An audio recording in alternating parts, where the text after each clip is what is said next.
On paper, a survival crafting game always sounds good to me, but when I actually sit down to play them, I get bored fast once I hit that resource grind wall. Funny enough, I do enjoy playing these games, but only if I play them with someone else, namely my wife. That said, Planet Crafters was a surprisingly enjoyable solo experience, despite basically being in a constant state of resource gathering from the get-go. Welcome everyone, StealthyShiroean here, and today I'm bringing you my first impressions of the Planet Crafter. This game was developed and published by Mibu Games in April 2024. The premise of the game and its main draw is that you're terraforming a planet. The game world actually changes from the things that you build. Obviously, many have their own thoughts on whether a survival crafting game is for them or not. For those who are like me, this might actually be one to consider giving a try. Alright, without further ado, let's get to it. Visually, well, let's be honest, the Planet Crafter isn't that impressive. It doesn't look bad by any means, but they aren't the sharpest graphics.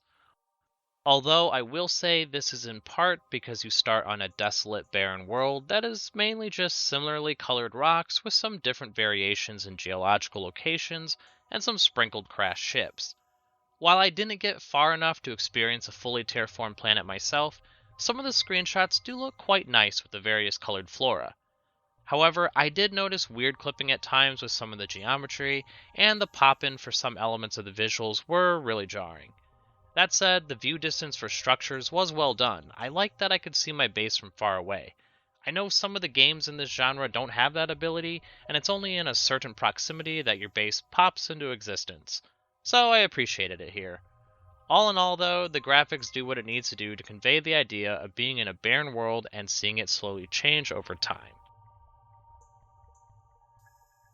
As is usually the case in survival crafting games, the narrative is something that is practically non-existent and definitely not important.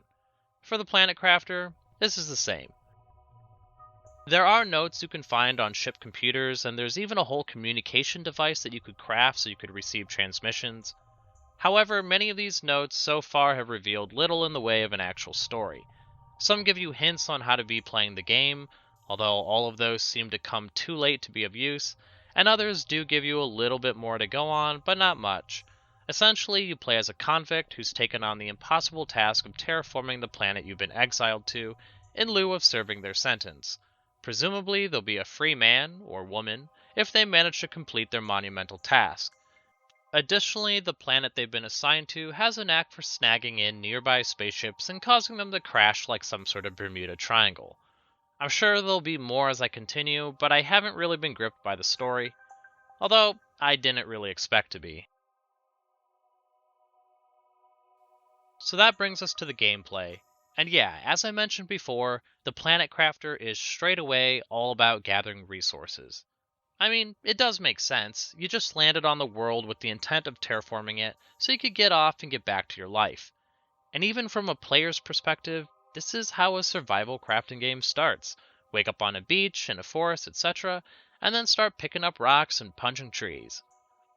After landing, you'll be greeted by a hodgepodge of different rocks scattered all around, being the basic materials which are cobalt, iron, magnesium, titanium, silicon, and ice. You can find these just about anywhere, so they aren't hard to obtain. This makes it nice because it lets you set up the beginnings of your base rather quickly, along with a few helpful upgrades for your survival, with the most important being a bigger backpack and more efficient oxygen capacity. The need for resources is endless though, and I always felt that I was mining or going to an area to mine. In many games, this gameplay loop is kind of broken up with combat and exploration. However, as far as I could tell, the Planet Crafter doesn't have any of the former, especially since, when you start, the planet is devoid of any life at all. Despite this, I felt the resource gathering to be a rather zen-like experience. I suppose this is probably the same in a lot of these games, but this time around, I wasn't bothered by it for some reason. I think a part of that reasoning is because the progression was really satisfying. One of the things that the game keeps track of, as well as the player, is the terraforming level and the various subcategories within that. At first being just heat, pressure, and oxygen, but later adding more around plants and animals as conditions become viable. At various thresholds within each of these categories and the overall level, players gain new crafting recipes to work with. These recipes can be additional base building parts so that you could expand it or decorate it to your heart's content, or essential upgrades like the aforementioned backpack and oxygen upgrades, or improving movement capacity and mining speeds, or getting recipes to improve your power output and terraforming levels. These are probably the most important as you really can't progress the planet's state without them. In order to improve the terraforming categories, players must build various devices such as special planters that inject oxygen into the atmosphere, drills to increase the planet's pressure values, and heaters to make things a bit toastier. All of these machines, along with a bunch of other things, require power in order to run them. So you start with some wind turbines, but eventually can make solar panels and even nuclear reactors. I don't normally like base building that much in these games, but I enjoyed my time planning everything out and moving things around as I gain access to new stuff. Oh, and a quick side note on that, but I really liked that you could retrieve all the resources from something when you destroyed it. This made base reorganization a lot less of a headache since I knew that I didn't need to worry about refarming resources for things I've already built. Once the terraforming devices are constructed, they actively raise the score without any other player interaction as long as there's power. In some sense, this reminded me of an idle game. We're getting more things to increase our number, to build better things to make the number get even bigger. In fact, it being similar to an idle game, in that sense anyway, made it a really nice game to pull up while doing other things, and if I needed to walk away from it for a second, then it wasn't a big deal. A part of that is because of the chosen difficulty, which I kept on standard. Death is rather inconsequential. If you die, then you lose a bit of your resources that you could retrieve from a crate where you died. So a lot of the time, if I walked away from the game, I was always in my base so I could easily retrieve all my stuff. However, once again, this is playing the game on standard difficulty. And while you're off building your base and collecting resources, you're more than likely come across some things you can't build without some rare resources. This is where exploration comes into play, as the player needs to explore various locations to either find things, like aluminum and iridium to mine, or scavenge from broken husks of crash-landed ships. Furthermore, even once you find these resources, the game does an excellent job of only giving you just enough. I really needed to think about how I would use the resources and what I should build next, which I liked. As for the exploration itself, I thought it was interesting uncovering these locations. I'm not sure how big the map actually is, but it always seemed like there was one more thing just over the next ridge.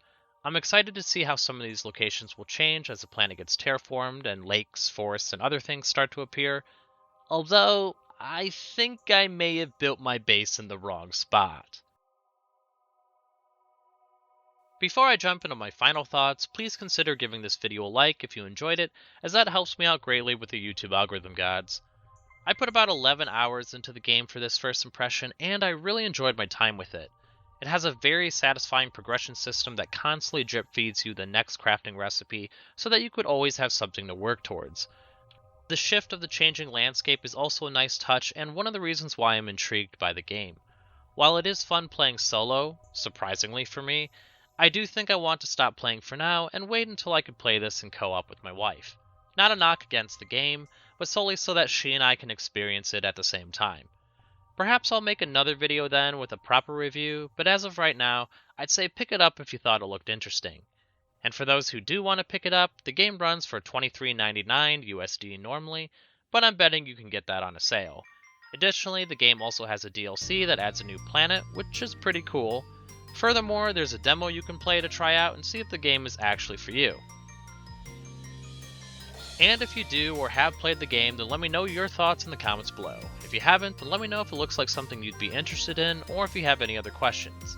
I hope this video helped you in some small way, and if it did, then please consider leaving a like, comment, subscribe, or whatever it is you feel like doing. Thanks for watching, and have a nice day.